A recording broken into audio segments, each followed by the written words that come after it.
In today's case, we have a man who is suing his former landlord for the return of his security deposit. However, the landlord states that the unit was left in horrible condition and the repairs exceeded the security deposit. Let's watch. Okay, Mr. Reynolds, you are suing Ms. Pinto for the return of your $1,500 security deposit. You are counterclaiming against him for an additional $508 in damages. Let me hear from you first, Mr. Reynolds. Sure. How long were you renting there? 2 years, Your Honor. Okay. Tell me your story. Tell me what happened when you decided to leave, why, and everything else. Sure. Well, I moved in 2 years ago to Miss Pinto's apartment. I moved in because I really enjoyed the neighborhood. Miss Pinto seemed very friendly, and she did things a little bit differently. It was a little bit easier to find an apartment. She didn't have me sign a lease, so we made a verbal agreement.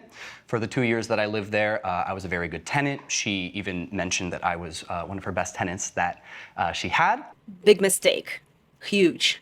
Guys, if you're landlords out there, put everything in writing. Otherwise, you will end up in small claims court or worse. During that time, I kept the place very tidy and neat. 2 years later, though, she mentioned that she would be raising the rent $150, and I gave her a 30 days notice that I would not be able to afford that, and I would be moving out after the 30 days. It was very difficult to schedule a walkthrough for Miss Pinto to come by and see the house. On the night that I left, I informed her that I was moving out, and for her to come by, she said she was too tired and to just leave the keys in the apartment. So I left. Did you leave it clean? I did leave it clean, yes. Okay, go on. And 2 weeks later... Were there any damages? There were damages, but they were there at the beginning of when I had moved in. When you moved into the apartment, did you note that in any way so that they wouldn't get blamed on you? I didn't note that because I'm a very low-maintenance tenant, and I didn't want Miss Pinto to go through the hassle of having to replace things that I didn't feel like needed to be replaced. Let me suggest to anybody within the sound of my voice right now, whenever you move into an apartment, you take a nice, painfully slow video of each and everything that is wrong, and you send it by email, so there's a record of it, to your landlord. And you tell them, I'm not asking you to fix this, or I only need you to fix X, or I don't need you to fix any of it. I just don't want to get blamed for it, okay? Did you take pictures before he moved in? No, I didn't. Okay. And I'm sorry, guys, that's very amateur of her. If you are a landlord, then act like one. Not only she needed a contract in place, but every contract comes with a walk-through list of things that needs your attention, needs fixing, and make sure you and your potential tenant or future tenant or tenant actually do the walkthrough. Go through the place, as the judge mentioned, take a video, take pictures, anything and everything you can think of, and document everything. so now, for all landlords within the sound of my voice, if you're handing over an apartment to somebody, you need to take really good pictures of how good it looks, because when all this becomes a contest later, you may or may not have a problem. Did you hear what he just said right now? That's how it was handed to me. We're going to find out in a second. I'm going to look at your pictures in a second. But according to you, that any damages that were there, that's how it was handed to you. That is correct. Okay. So then you asked for your security deposit. Mm-hmm. I asked for my security deposit. Miss Pinto then made many invalid claims, ludicrous claims, frankly, that the apartment was left a complete mess, that it had a very strong odor, that multiple things were damaged, which, again, they had been damaged upon my arrival to the apartment when I first moved in. And she refused to give me back the security deposit and was claiming that I owed her more money for the damages, which, again, were present when I moved in. Okay. Okay, guys. So here's another thing for the landlords to remember. And again, you have to check the state that you live in, but within 30 days upon him moving out, you have to send them a checklist of why you're withholding the security deposit and how much of it you're withholding. If it's everything, well, you have to present a list of what it was used for and the exact prices in front of every single item in there, and make sure it actually adds up to what security deposit is or more. And that would be the reason for you to keep the security deposit. Otherwise, you have 30 days to return the security deposit. See, this is where a written lease comes in handy, because one of the things a written lease says is that the tenant acknowledges receiving it in good condition. So we start out with you having an edge as the landlord whenever a tenant signs that, and then doesn't say, hey, no, I just moved in and there's these 20 things that I don't want to get blamed for. In any event, let me hear from you. How did he leave the apartment? It was atrocious. I walked in, I wasn't able to see the apartment before he left because he was like, I'm cleaning. I'm like, great, he's cleaning. So I just thought, it's a small apartment, he's getting it ready to move out. Then he texts me at 10:30 at night saying the place is ready to look at. And I'm like, way past my bedtime. Yeah. And I was like, I will look at it in the morning and leave your keys there and I'll walk through in the morning. I kid you not, I walk in there, I couldn't breathe. It was like a dead body was hidden underneath the wood paneling, but I don't know if he was that kind of a person. It just smelled atrocious in there. And the window was like blocked off, like he never opened the window, so there was black mold on the walls. The sink was damaged. There was like leakage from the sink that he never told me about, so it rotted the floors underneath it in the bathroom area. I had to repair and paint the walls. I had to rent some air purifiers for the smell alone. And I only wished I didn't throw my COVID masks away because I had to breathe some of that. And I got sick afterwards too because of the damage. The smell was so bad. Okay, let me see the pictures. Did you take pictures of how you left the apartment? Yes, I did. I have them right here. Okay. Here's my pictures. This is how I left the apartment. Okay. Sorry, yeah. Guys, I cannot stress enough the importance of a lease agreement. Every time, for landlord, for tenants, it doesn't matter. Both parties, when you have this kind of transaction going on, it's very important to make sure it's documented, it's signed, and it's dated. And even if you don't have time or you don't have a management company to take care of it for you, then just go online. Just download something basic for your state specifically, get it signed. And you can amend it moving forward later during the lease, but get something started. And if that was done, so much could have been avoided that was part of this lawsuit. Honestly, the walkthrough is done. Always take your phone. We all have phones on us at all times these days. So just take out your phone, record everything as you're going through the house, the apartment, whatever it is you're moving into, document everything. And usually every single lease agreement comes with a walkthrough checklist. And on this checklist, you can fill it out yourself as you go. And if you see something, you just note in that form. And then it's noted and it's signed and it's dated and everyone is well aware of the damages that are existing, and something that appeared later would be easier to prove. And guys, lease agreement not only protects the landlords, but also protects the tenants. And in this case, if he was in fact right and those damages were pre-existing, it would have been recorded in the lease agreement under the walkthrough, and if only he took out his phone and documented that as well. And also for the landlord, same thing. The damages would have been documented, and if she bothered to take pictures before he moved in, she would have been able to prove her point. Back to the case. Well, I mean, you guys may have had a great relationship during those 2 years, but it kind of descended in the text. David, I went through the room. It was in terrible condition. The carpet was stained. The refrigerator smelled awful. There was mildew in the bathroom, and the walls were marked up. Blah, blah, blah, blah, blah, blah. Wait, what? That's not even remotely accurate. I don't smoke. I don't cook. I don't even own a candle. I cleaned that room for hours. Then you demand some receipts, and eventually you tell her, come on, Ann, stunk? Really? And you say, still nothing? Or do we just call it an air purifier tax and move on? She really did rent air purifiers. I mean, you know what I'm saying? Like, usually when a landlord says, oh, it smells so bad and I had it clean for 3 days, then you could say, well, what evidence do you have of that? But she actually really did rent air purifiers. So this is the wall damage. Yeah, I don't know what he was doing there. Like, it looks like there was moisture building up in there, so the paint was peeling off. There's mold on the black wall, and he was breathing that, so I don't even know. Like, if you're There's breathing, mold. Wait, which wall? The top left. You could see like mold building onto the wall. I think it's fair to say, Your Honor, that after 2 years of living in an apartment, there's going to be some sort of wear and tear on the yeah, walls. you there's live going to be like a wear and pig. tear, but that's up to me to decide what wear and tear is. Wear and tear isn't damage. Wear and tear is wear and tear. Right. Wear and tear is, I don't know, just the normal wear and tear on the cabinets, on the flooring, on the carpet. But I'm sorry, mold and water damage, that's not normal wear and tear. Sorry. It's different. What is this? What is depicted in this picture? The bottom. That is right. the damage on the floor from the, I don't know what he was doing in there. Like he said he cleaned it up. So what it looked like before he cleaned, I may have left a little it was dust. probably Okay. a war zone. This is the after the clean. But am I correct that what you want me to note in this bottom right-hand picture is the debris on the floor? Is the debris, and like there's damage on the floor too, like there's scuffing damage. Well, I can't see that from this picture, so let's see if you have any better pictures of that. Okay, I've got this set of pictures that you've labeled floor damage. So the one picture on the right is the water damage from the sink. It was clearly leaking. There was water coming from under the sink. He never told me about it, so I could do repairs prior. Right. So I was never informed of that. The 'Cause other that- picture looks like he was tap dancing because like the wood's coming off the floor. What is this?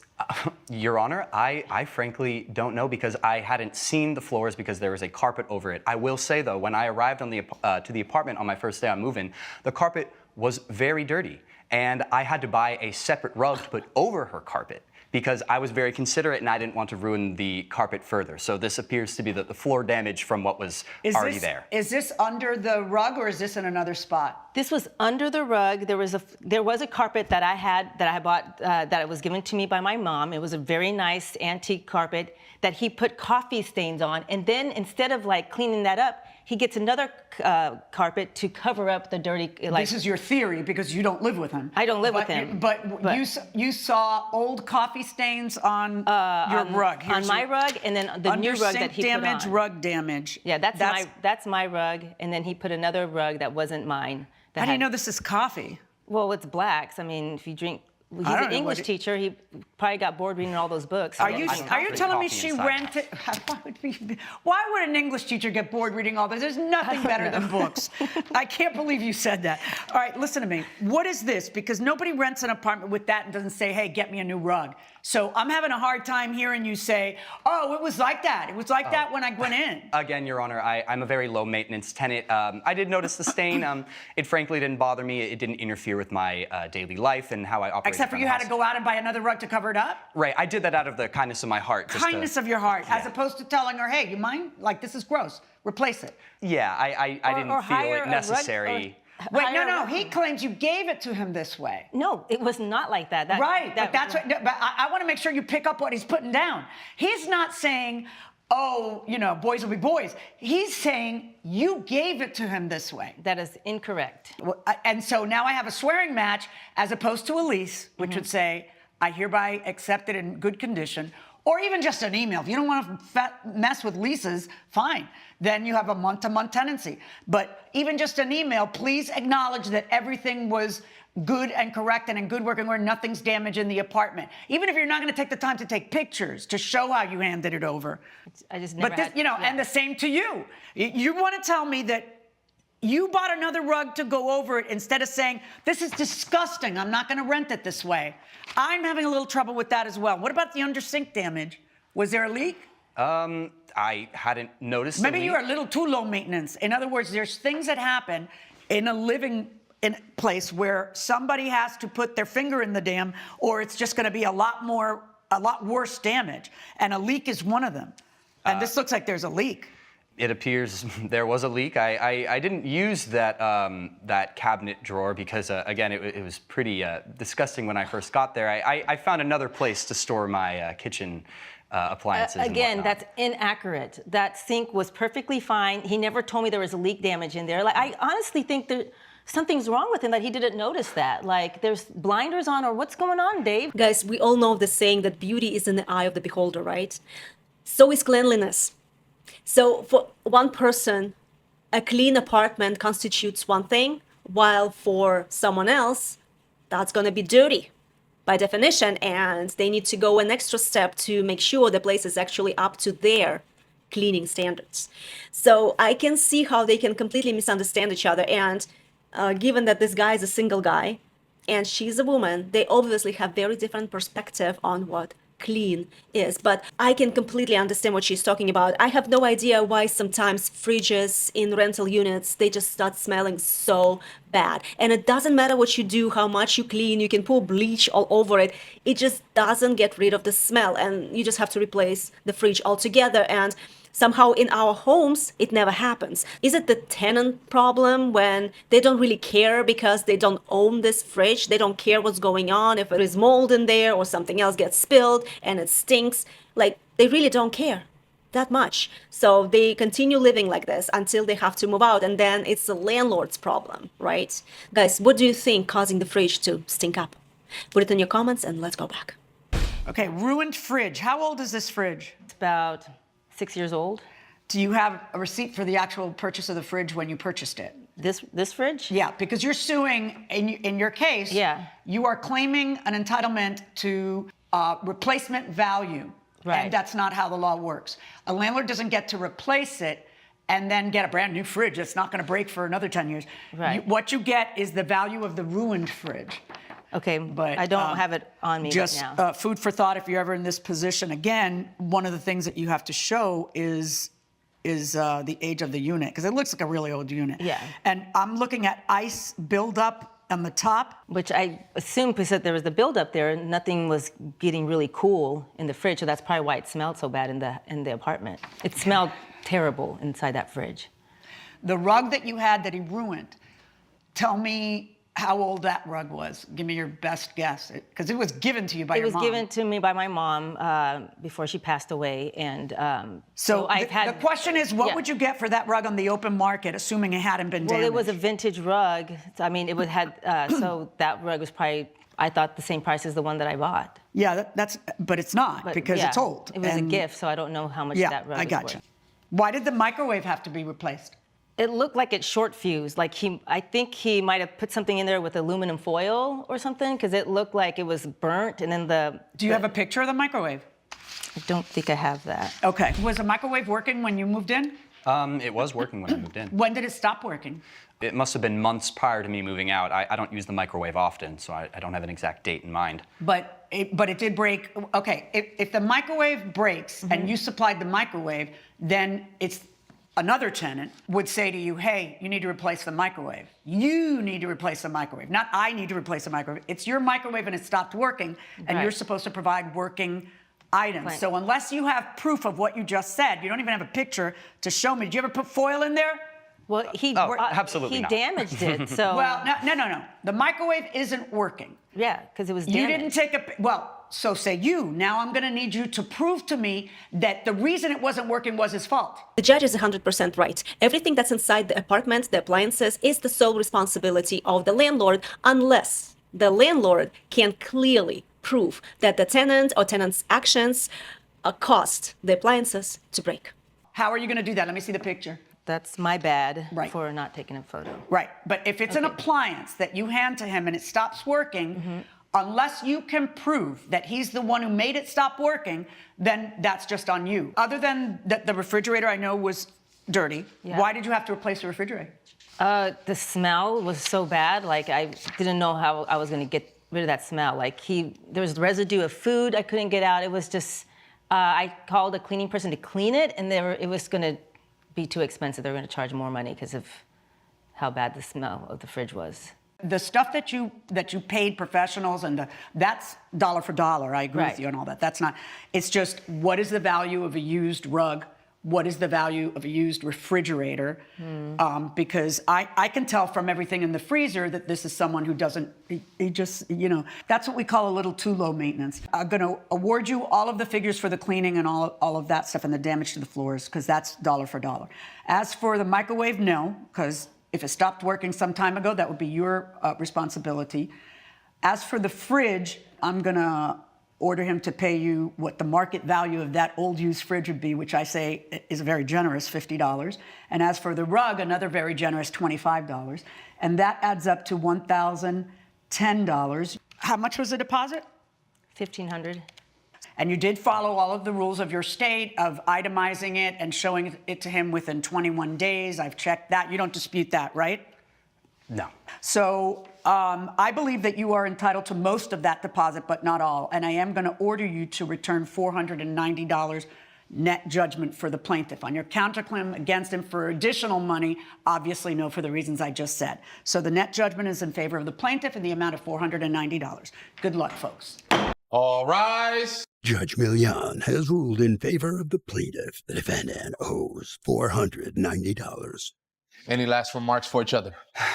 You know, I really wish we could have ended things more amicably. I'm just sorry that the place was left a mess. This case is a clear example of the importance of a lease agreement for both the tenants and the landlords. You see, the landlord would have been protected when it comes to reporting a leak, because usually there is a paragraph in the contract that states that the leaks to be reported within a certain period of time, because I'm sorry, this is important. This is something that can cause such a huge damage to the apartment and mold as well. So it is very important to report it in a timely manner so it can be taken care of. At the same time, I can see that he probably, I'm speculating here, as a tenant was thinking, oh my gosh, this is so swell. He didn't even ask me to sign the lease agreement, so I'm off the hook. Wrong. You're still on the hook, but now you have no proof of anything. You have no leg to stand on. You have no idea what the rules are, and since you didn't sign anything, you don't have a copy of your lease agreement. So if situation like this presents itself and you have to go to court, you literally have no paper trace to prove whether you were in the right or, sorry to say, in the wrong. So landlords, please make sure you have a lease in place with every single tenant that you're moving into. And tenants, do not move into a rental until you sign a lease agreement. Actually read through it and make sure your landlord delivers you a copy of it. And this way, everyone is protected and everyone is on the same page. What did you guys think about this case? Do you agree with the judgment? Please put it in your comments, and thank you so much for watching.